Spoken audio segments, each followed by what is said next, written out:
malady of tribalism.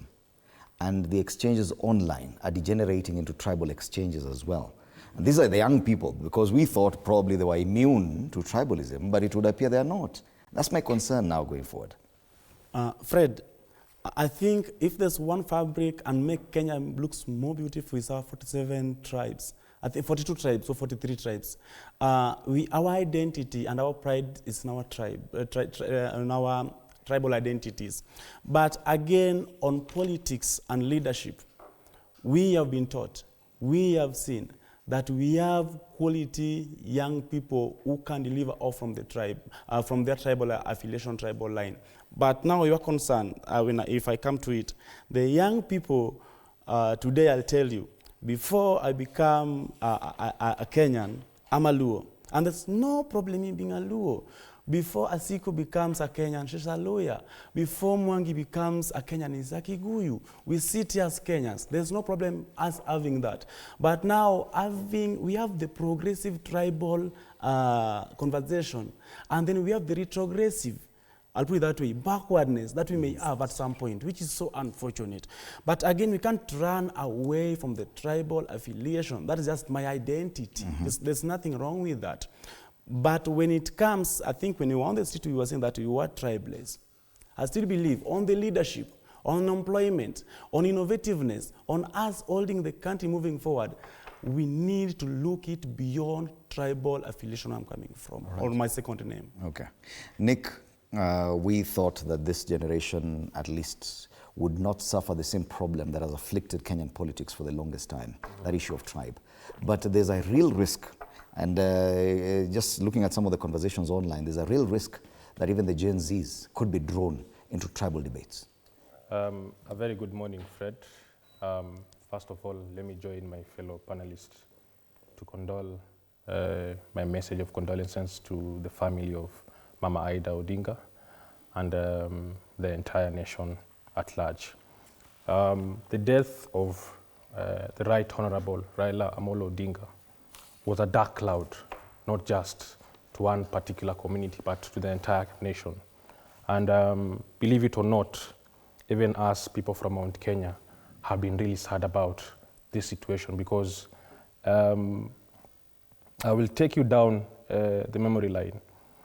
When Mwai Kibaki was involved in a car accident, it took one man to travel all the way to Nyeri, campaigning for the late Mwai Kibaki, the president, and he said Kibaki tosha.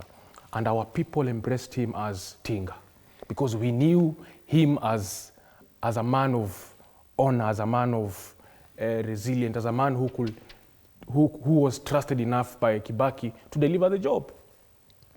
And you see it going forward to the elements of handshake, where the former president, Uhuru Kenyatta, also called the brother and said, look, this country is bigger than the both of us. Can we come and bring Kenya together?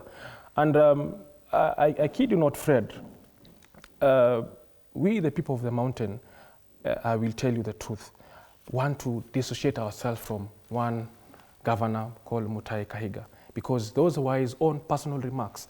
And as a matter of fact, I tweeted almost immediately, and I said that us, the people of the mountain, have always known who are the mad people in the market, and we are very careful to associate ourselves with mad people. And you know, Fred, I will tell you, when you see a madman shouting in the market, you don't quickly and don't move. You first avoid that mad person to try and dissociate yourself from that person, so that it does not bring a lot of chaos in it. But it is very sad as well.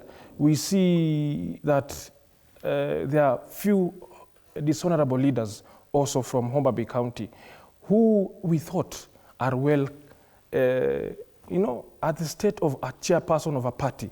There are remarks during this moment that you don't say or you don't do, because right now, everyone is aggrieved. Whether you're a Luo, whether you're a Kikuyu, whether you're a Kalenjin, whether you're a Luo, there's that pain you feel that Raila was not just Baba for one community, he was a Baba for the entire country. So whether we like it or not, when your father is gone, it is time for all of us to come together and embrace how we are supposed to move forward as a nation. And I tell you, Fred, so many young people came out and called the element of Mutahi Kahiga and Governor Wanga. We are not caught in the tribal lines. We understand what's happening. This country is woke enough, Fred, to go back to the tribal days. Yet, we saw what happened in 2007. You're seeing Fred. the conversations online right now. And Yes. on X, it's purely tribal exchanges. And these are young people. And you see, Fred, you know these are people who have been in the game for the longest time. They know what kind of emotions to evoke, Fred. And you know, Are you saying that the political class is succeeding in ensuring that the younger generation also get to the tribal debate? I'm telling you, Fred, that during morning time, when you're down, there are a lot of emotions, Fred.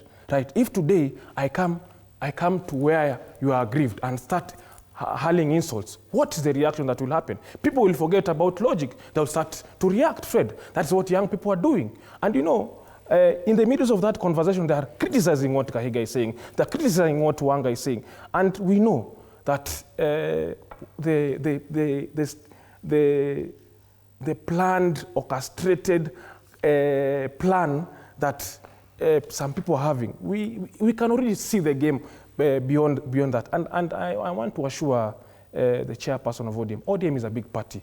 You don't have to evoke emotions between one particular tribe to another particular tribe for it to stand. Okay. Fred. Allow me to welcome Kipkorir Brian to the conversation.